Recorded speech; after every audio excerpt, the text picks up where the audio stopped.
It was a stormy night, with lightning slashing across the sky like jagged scars. Rain pounded on the roof, creating an eerie symphony of dripping dread. I had always been curious about the old dilapidated mansion at the edge of town, the one they said was home to a mad scientist. The townsfolk whispered tales of unnatural experiments and strange lights emanating from the mansion's windows at the darkest hours. They warned that anyone who ventured inside would never return. I couldn't resist the call of curiosity and the thrill of danger that gnawed at my insides.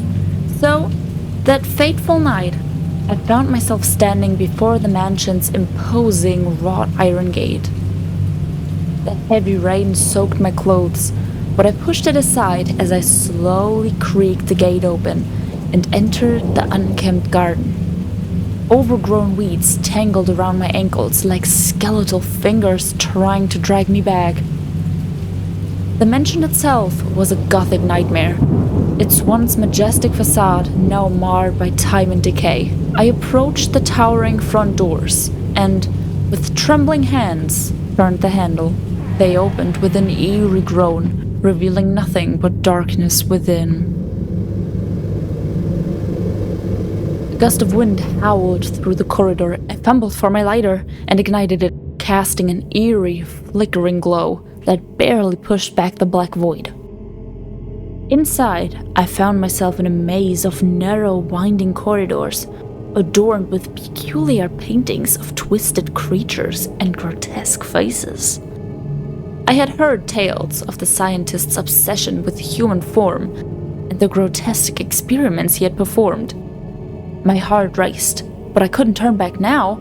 I had to know the truth. Deeper into the mansion I ventured, until I stumbled upon a heavy oak door. The brass knob was freezing to the touch, and I hesitated only for a moment before turning it and stepping inside. My breath caught in my throat as I beheld the macabre spectacle that lay before me. The room was a laboratory of horrors. Tables cluttered with vials, beakers, and dissection tools. Cages lined the walls, containing grotesque hybrids of animals and humans, twisted and malformed. In the center of a room, a slab held the body of a creature that defied nature, stitched together from various body parts. Suddenly, I felt a presence behind me, a shadow lurking in the darkness. I turned to see a figure cloaked in tattered robes, their face obscured by a hood. A voice, cold and raspy, emanated from the depths of the hood. "Welcome, curious soul," the figure hissed. "You've entered my domain." I stumbled backward, terror coursing through my veins. It was the mad scientist himself, or what remained of him. His obsession had consumed him, twisting his very being into something monstrous.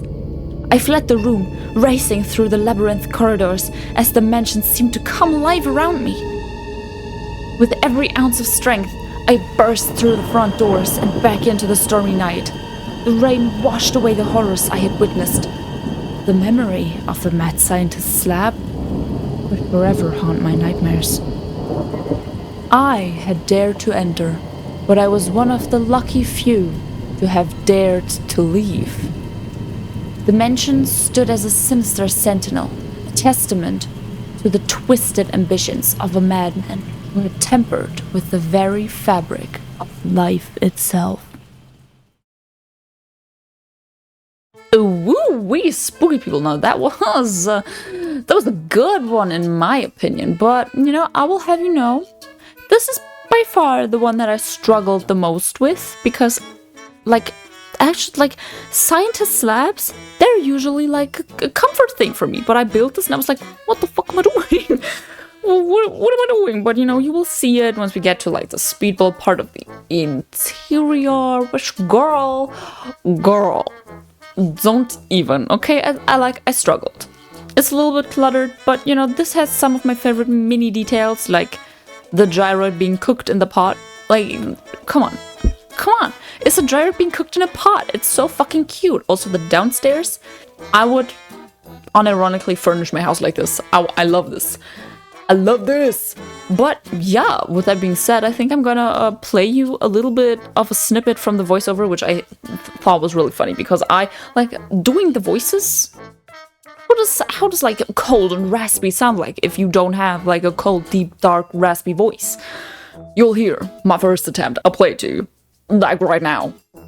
Welcome, curious soul. The figure hissed. You've entered my domain. How does cold and raspy sound?